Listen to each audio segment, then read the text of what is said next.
ഇരിക്കുന്നത് കൊഴിഞ്ഞാമ്പാറയിലുള്ള വണ്ണാമടയ്ക്കാണ്. അതായത് പാലക്കാട് കൊഴിഞ്ഞാമ്പാറയിലുള്ള വണ്ണാമടയ്ക്ക് ഇവിടെ വന്നിരിക്കുന്നത് CNG കാലിബ്രേഷൻ ചെയ്യാനാണ്. ഈ വണ്ടികൾക്ക് 3 വർഷം അല്ലെങ്കിൽ 2 വർഷം കൂടുമ്പോൾ ഒരു കാർഡ് തരും. നമ്മൾ ഈ വണ്ടി വാങ്ങാൻ പോകുമ്പോൾ തന്നെ അതിൻ്റെ ഒരു CNGൻ്റെ കുറ്റീൻ്റെ കാർഡ് തരും. അതിൽ ഡേറ്റ് ഇട്ടുണ്ടാകും. ആ ഡേറ്റിന് നമ്മളിവിടെ വന്നിട്ട് ഈ CNG കുറ്റി കാലിബ്രേഷൻ ചെയ്യണം. ചെയ്തില്ലെങ്കിൽ നമ്മൾ ഈ ടാങ്ക് അതായത് ഫില്ല് ചെയ്യാൻ പോയില്ലേ, പെട്രോൾ പമ്പിൽ പോയിട്ട് നമ്മൾ CNG അടിക്കാൻ പോകുമ്പോൾ CNG അടിച്ച് തരില്ല. അപ്പോൾ ഇവിടെ വന്നിട്ട് ഈ കുറ്റി അയച്ചു കൊടുത്തിട്ട് ഇവരുടെ സീല് മേടിക്കണം. അയച്ച് ഇവിടെ എല്ലാം ക്ലിയർ ആണ്, കുഴപ്പമില്ല, കുറ്റിക്ക് ഒരു കുഴപ്പമില്ല എന്ന് പറഞ്ഞിട്ട് ഇവർ സീലടിച്ച് തരും. എന്നാൽ മാത്രമേ നമുക്ക് പമ്പിൽ പോയ CNG അടിച്ച് തരുള്ളൂ. 3 വർഷം കൂടുമ്പോഴൊക്കെയാണ് ഈ പരിപാടി വരുന്നത്. നമ്മുടെ കാർഡിൽ ഡേറ്റ് ഉണ്ടാവും, ആ ഡേറ്റിന് ഇവിടെ വരണം. അപ്പോൾ 2 കുറ്റിക്ക് ഇവർ ഈടാക്കുന്നത് 3600 രൂപയാണ്. ഇവിടെയാണ് അതിൻ്റെ ഡീറ്റെയിലൊക്കെ അതിൽ കൊടുക്കുന്നുണ്ട്, അതിൻ്റെ നമ്പറൊക്കെ അതിൽ കാണും. നിങ്ങൾക്ക് ബുക്ക് ചെയ്യാൻ പറ്റുമോ അതിൽ?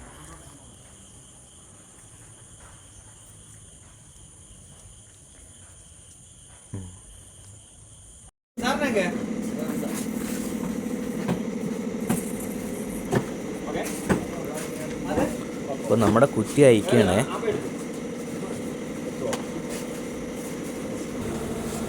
അതെ, എൻ്റെ ഇത് കറക്റ്റ് ഈ മാസമാണോ? ഇനിയുണ്ട് 3 മാസം. നിങ്ങൾക്ക് ഇനിയുണ്ട് 3 മാസം.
നമുക്ക്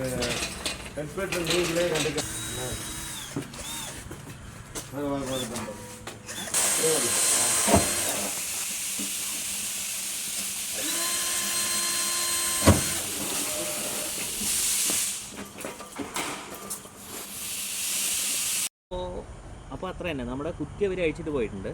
ഇനി അതിനെ അവിടെ കാലിബ്രേഷൻ ചെയ്തുകൊണ്ടിരിക്കുന്നുണ്ട്. അപ്പോൾ ഞാനിവിടെ എത്തുമ്പോൾ നമ്മുടെ കയ്യിൽ അവസാന പുള്ളി കുറച്ചുണ്ടായിരുന്നു. നിങ്ങളെപ്പോഴും ഇവിടെ എത്തുമ്പോൾ ശ്രദ്ധിക്കേണ്ട കാര്യം എന്നറിയോ, CNG പരമാവധി തീർത്തിട്ട് ഇവിടെ എത്താൻ നോക്കുക. അല്ലെങ്കിൽ നമ്മുടെ CNG നമ്മൾ എത്രയൊക്കെ അടിക്കണോ അത് ഇവിടെ അവർ തുറന്നു വിടുകയാണ്, അത് നമ്മളിൽ നിന്ന് പോയി കിട്ടും. അപ്പോൾ ഈ CNG കാലിബ്രേഷൻ സമയം ആയിക്കഴിഞ്ഞാൽ അടിക്കണത് കമ്മിയാക്കിയിട്ട് നമ്മുടെ കാശ് പോകാണ്ടിരിക്കാനുള്ള കാര്യം ഞാൻ പറഞ്ഞു. പിന്നെ നമ്മൾ ഈ അവരുടെ അവസാനം ആ വീഡിയോയിൽ കാണുന്നുണ്ട് ലേബിള്, അതവർ എടുക്കുന്നുണ്ടല്ലോ, അതിനി പുതിയ 3 വർഷത്തേക്ക് നമുക്ക് അപ്ഡേറ്റ് ചെയ്ത് തരും. അതാണ് ആ ലേബിൾ അവർ എടുക്കുന്നത്. പിന്നെ 3600 രൂപയാണ് ഇവിടെ ഈടാക്കുന്നത് 2 കുറ്റിക്ക്. ഒരുപാട് ഭാഗങ്ങളിൽ നിന്ന് ദൂര സ്ഥലങ്ങളിൽ നിന്നൊക്കെ ഇവിടേക്ക് വരുന്നുണ്ട്. കാരണം ഓരോ ഭാഗത്തും ഇത് ഡിലേ ആകുന്നുണ്ട്, മാസങ്ങളോളം എടുക്കുന്നുണ്ട്. ഇപ്പോൾ ഞാൻ തന്നെ ഇപ്പോൾ ഒരു 2 മാസം മുമ്പ് ബുക്ക് ചെയ്തിട്ടാണ്, എനിക്ക് എൻ്റെ കറക്റ്റ് സമയമാണ് ഇപ്പോൾ 8-ാം മാസം 25 8-ാം മാസമാണ് എൻ്റെ തീരേണ്ടത്. ഇത് കഴിഞ്ഞാൽ അടുത്ത മാസമൊക്കെ ഞാൻ ചിലപ്പോൾ ഒരു മാസമൊക്കെ കഴിഞ്ഞ് പോയി കഴിഞ്ഞാൽ CNG അടിക്കാൻ പോയി കഴിഞ്ഞാൽ ഈ പമ്പിൽ നമ്മുടെ അടിച്ചു തരില്ല ഈ CNG. അപ്പോൾ ഈ ബുദ്ധിമുട്ടൊക്കെ തീർക്കാൻ വേണ്ടിയിട്ടാണ് നിങ്ങൾ ഇപ്പോൾ CNG എടുത്ത ആൾക്കാർ ഡേറ്റ് കൃത്യമായി നോക്കിയിട്ട് 2-3 മാസം മുമ്പ് നിങ്ങൾ ഇവരെ ഒന്നെങ്കിൽ കോൺടാക്ട് ചെയ്യണം, അല്ലെങ്കിൽ നിങ്ങളുടെ ഭാഗത്തുള്ള ആരാണ് അവരെ കോൺടാക്ട് ചെയ്തിട്ട് ഇത് ബുക്ക് ചെയ്യണം. ബുക്ക് ചെയ്താലേ കിട്ടുള്ളൂ. കാരണം 2-3 മാസമൊക്കെ ഇത് കാലതാമസം വരുന്നുണ്ട്. കാരണം CNG വണ്ടികൾ കൂടിക്കൊണ്ടിരിക്കുന്നു. പിന്നെ ഇത് കാലിബ്രേഷൻ ചെയ്യാവുന്ന സ്ഥലങ്ങൾ കമ്മിയാണ്. പിന്നെ CNG പെട്രോൾ പമ്പേ കമ്മിയാണ്, അതൊക്കെ കൂടിക്കൊണ്ടിരിക്കുകയാണ്. എല്ലാം ശരിയാവും. ഇപ്പോഴത്തെ സിറ്റുവേഷനിൽ ഇതാണ് കാര്യങ്ങൾ. ഓക്കെ.